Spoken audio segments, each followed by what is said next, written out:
भद्रमिच्छन्दर्षयः स्वर्विदस्तपो दीक्षामुपसेतुरक्रे ततो राष्ट्रं बलमोजश्च जातं तदस्मै देवा उपसंनमन्तो।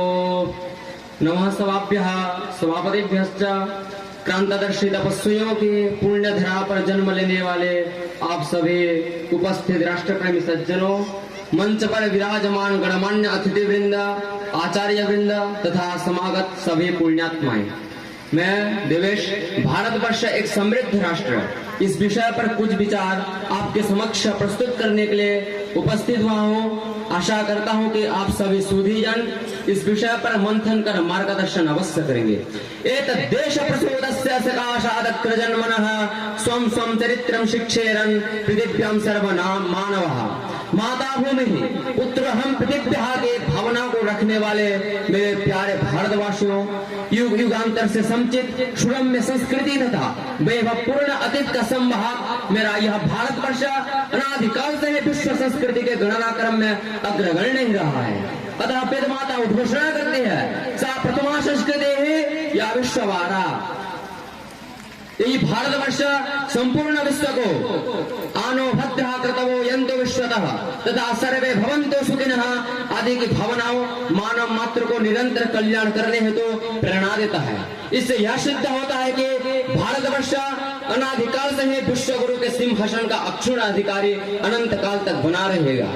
संपूर्ण विश्व को गणित अर्थात ट्रिग्नोमेट्री, जियोमेट्री इत्यादि से आरंभ करके वर्तमान कालीन मानव समाज के उपजीव्य अत्याधुनिक संगणक अर्थात कंप्यूटर को नियंत्रित करने वाला माउस तक इसी भारतवर्ष की देन है।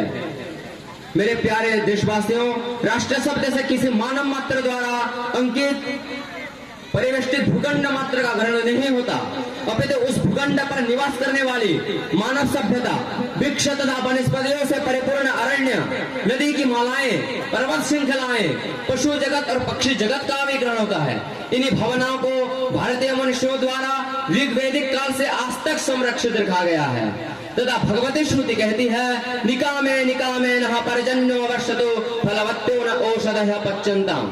तथा दीपशिखा कालिदास प्रकृति प्रेम की प्रतिमूर्ति को उपस्थापित करते हुए अभिज्ञान शकुंतलम में कहते हैं, पातुं न प्रथमं व्यवश्यति जलम् युष्मास्वपेतेषु या नादत्ते प्रियमण्डनापि भवताम् स्नेहेन या पल्लवम् आद्येवः कुसुम प्रसूति समये यस्याववत्युत्सवः श्रेयं याति शकुन्तलापतिगृहं सर्वैरनुज्जायताम्।